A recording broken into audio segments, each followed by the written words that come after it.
ಇಂದಿನಿಂದ ರಾಜ್ಯಾದ್ಯಂತ ಎಸ್ಐಆರ್ ಪ್ರಕ್ರಿಯೆ ಆರಂಭವಾಗ್ತಾ ಇದೆ. ಮತದಾರರ ಪಟ್ಟಿಯ ವಿಶೇಷ ತೀವ್ರ ಪರಿಷ್ಕರಣೆ ಕಾರ್ಯ ಇವತ್ತಿಂದ ಆರಂಭವಾಗ್ತಾ ಇದೆ. ಬೂತ್ ಮಟ್ಟದ ಅಧಿಕಾರಿಗಳಿಂದ ಮನೆ ಮನೆ ಭೇಟಿ ಕೊಡುವಂತಹ ಪ್ರಕ್ರಿಯೆಗೆ ಚಾಲನೆ ಸಿಗ್ತಾ ಇದೆ. ಈ ವೇಳೆ ಹಳೆ ಮತಪಟ್ಟಿಯ ಶುದ್ಧೀಕರಣದ ಜೊತೆಗೆ ಹೊಸಬರನ್ನು ಕೂಡ ಮತಪಟ್ಟಿಯಲ್ಲಿ ಸೇರ್ಪಡೆ ಮಾಡುವಂತಹ ಕೆಲಸ ಶುರುವಾಗುತ್ತೆ. ಇನ್ನು 18 ವರ್ಷ ತುಂಬಿದವರಿಗೆ ಕೂಡ ಅರ್ಜಿ ಸಲ್ಲಿಸೋದಕ್ಕೆ ಅವಕಾಶವನ್ನು ಕೊಡಲಾಗ್ತಾ ಇದೆ.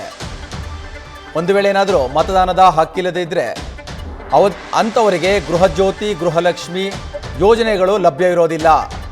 ಹಾಗಾಗಿ ಕಡ್ಡಾಯವಾಗಿ ಎಸ್ಐಆರ್ನಲ್ಲಿ ಭಾಗವಹಿಸೋದಕ್ಕೆ ಸರ್ಕಾರ ಮನವಿ ಮಾಡಿಕೊಂಡಿದೆ.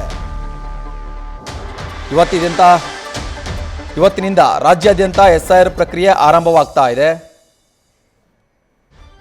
ಈಗಾಗಲೇ ಗ್ರೇಟರ್ ಬೆಂಗಳೂರು ಪ್ರಾಧಿಕಾರ ಸೇರಿದಂತೆ ರಾಜ್ಯಾದ್ಯಂತ ಆಡಳಿತ ವ್ಯವಸ್ಥೆ ಸಂಪೂರ್ಣವಾಗಿ ಸಕಲ ಸಿದ್ಧತೆಗಳನ್ನು ನಡೆಸ್ಕೊಂಡಿದೆ. ಇಷ್ಟು ದಿನ ಕೂಡ ಮ್ಯಾಪಿಂಗ್ ಕಾರ್ಯ ನಡೆಸ್ತಾ ಇದ್ವು. ಅದಕ್ಕೆ ಸಂಬಂಧಪಟ್ಟಂತೆ BLOಗಳಿಗೆ ತರಬೇತಿಯನ್ನು ಕೊಡ್ತಾ ಇದ್ರು.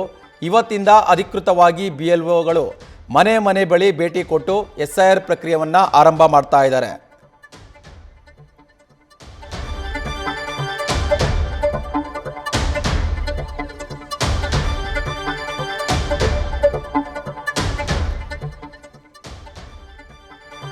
ಇದಕ್ಕೆ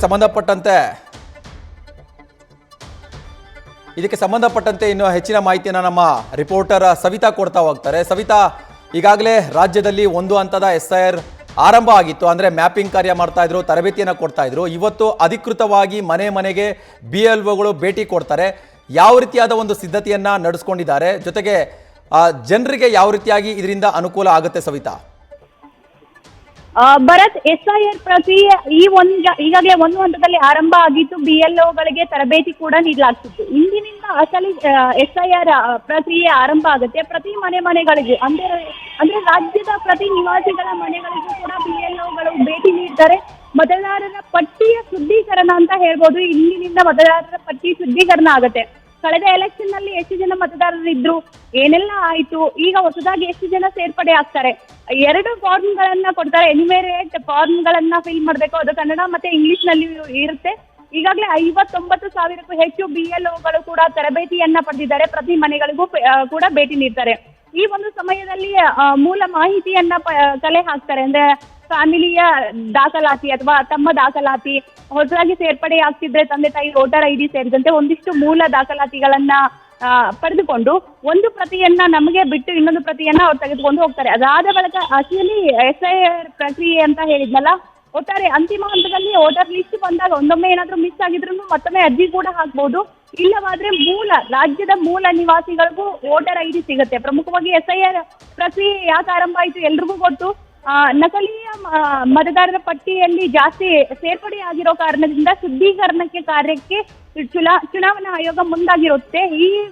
ಈಗ ಎಸ್ಐಆರ್ ಪ್ರಕ್ರಿಯೆ ಏನು ಆರಂಭ ಆಗಿದೆ. ಒಟ್ಟಾರೆ ಅಂತಿಮ ಹಂತದಲ್ಲಿ ಮೂಲ ರಾಜ್ಯದ ನಿವಾಸಿಗಳಿಗೆ ಮತದಾರರ ಪಟ್ಟಿಯಲ್ಲಿ ಸೇರ್ಪಡೆಯಾಗುವಂತಹ ಸಾಧ್ಯತೆ ಇರುತ್ತೆ. ಭರತ್, ಸವಿತಾ, ಈಗ ಅಂತಿಮ ಮತಪಟ್ಟಿಯಲ್ಲಿ ಒಂದು ವೇಳೆ ಮತದಾರರ ಹೆಸರು ಕೈ ಬಿಟ್ಟೋದ್ರೆ ಅಂಥವರಿಗೆ ಗೃಹಲಕ್ಷ್ಮಿ ಗೃಹಜ್ಯೋತಿ ಈ ರೀತಿಯಾದ ಯೋಜನೆಗಳು ಕೂಡ ಸಿಗೋದಿಲ್ಲ. ಹಾಗಾಗಿ ಜನರು ತುಂಬ ಎಚ್ಚರಿಕೆಯಿಂದ ಇರಬೇಕಾಗುತ್ತೆ ಇಂತಹ ಒಂದು ಪ್ರಕ್ರಿಯೆ ನಡೆಯುವಂಥ ಸಂದರ್ಭದಲ್ಲಿ. ಅದರಲ್ಲೂ ವಿಶೇಷವಾಗಿ ಬೆಂಗಳೂರಲ್ಲಿ ವಾರದ ದಿನಗಳಲ್ಲಿ ಈ ಪ್ರಕ್ರಿಯೆ ನಡೀತಾ ಇದೆ. ಕೆಲಸಕ್ಕೆ ಹೋಗೋರು, ಕಚೇರಿಗಳಿಗೆ ಹೋಗೋರು ಎಲ್ಲರೂ ಕೂಡ ಮನೆಯಲ್ಲಿ ಇರ್ತಾರೆ ಅನ್ನೋ ಗ್ಯಾರಂಟಿ ಕೂಡ ಇರೋದಿಲ್ಲ.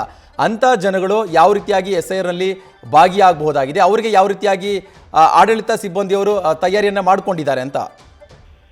ಮುಖ್ಯ ಚುನಾವಣಾ ಅಧಿಕಾರಿಗಳು ನಿನ್ನೆ ಪತ್ರಿಕಾಗೋಷ್ಠಿಯಲ್ಲೂ ಕೂಡ ಹೇಳಿದ್ರು. ಪ್ರಮುಖವಾಗಿ BLOಗಳ ಮನೆಗೆ ಬಂದಾಗ ಮೂಲ ದಾಖಲಾತಿಗಳನ್ನ ನೀಡಬೇಕು ಅಂತ. ಒಂದೊಮ್ಮೆ ಏನಾದ್ರೂ ಮಿಸ್ ಆದ್ರೂ ಕೂಡ ಆ ಮನೆಗೆ ಸ್ಟಿಕರಿಂಗ್ ಆಗತ್ತೆ. ಇದು BLOಗಳು ಭೇಟಿ ನೀಡಿದ್ದಾರೆ ಅಥವಾ ಎಸ್ಐಆರ್ ಪ್ರಕ್ರಿಯೆಗೆ ಈ ಒಂದು ಕುಟುಂಬ ಒಳಪಟ್ಟಿದ್ದೇನೆ ಇಲ್ವಾ ಅಂತ. ಒಂದೊಮ್ಮೆ ಕುಟುಂಬದಲ್ಲಿ ಯಾರಾದ್ರೂ ಮಿಸ್ ಆದ್ರೂ ಕೂಡ BLOಗಳಿಗೆ ಮಾಹಿತಿ ಕೊಡುವಂತಹ ಪ್ರಕ್ರಿಯೆ ಕೂಡ ಆರಂಭ ಆಗುತ್ತೆ. ಒಟ್ಟಾರೆ ಅಂತಿಮ ಹಂತದಲ್ಲಿ ಏನಾದ್ರೂ ಇದೆ ಚುನಾವಣಾ ಪಟ್ಟಿಯಿಂದ ಕೈ ಬಿಟ್ಟಿದ್ರು 2 ಅರ್ಜಿ ಕೊಟ್ಟಿರೋ ಕಾರಣದಿಂದಾಗಿ, ಒಂದು ಅರ್ಜಿ ನಮ್ಮ ಹತ್ರ ಇರುತ್ತೆ, ಇನ್ನೊಂದು ಅರ್ಜಿ ಅಧಿಕಾರಿಗಳ ಹತ್ತಿರ ಇರೋ ಕಾರಣದಿಂದಾಗಿ ಆ ಒಂದು ಸಮಯದಲ್ಲೂ ಕೂಡ ಮರು ಅರ್ಜಿಯನ್ನು ಹಾಕುವಂತಹ ಸಾಧ್ಯತೆ ಕೂಡ ದಟ್ಟವಾಗಿದ್ದಾವೆ. ಭರತ್, ಧನ್ಯವಾದ ಸವಿತಾ ನಿಮ್ಮ ಮಾಹಿತಿಗಾಗಿ.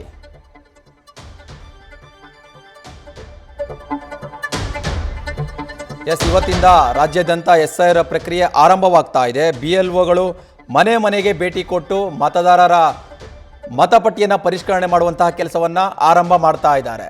ಈಗಾಗಲೇ BLOಗಳಿಗೆ ಇದಕ್ಕೆ ಸಂಬಂಧಪಟ್ಟಂತೆ ಅಗತ್ಯ ತರಬೇತಿಯನ್ನು ಕೂಡ ಕೊಟ್ಟಿದ್ದಾರೆ.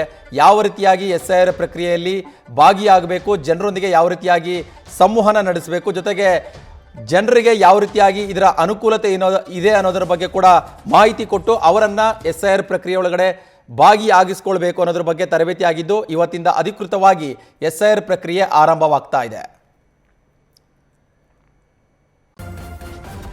ನ್ಯೂಸ್ ಫಸ್ಟ್ ನಿರ್ಭೀತಿಯಿಂದ ನಿಮ್ಮ ಪರವಾಗಿ.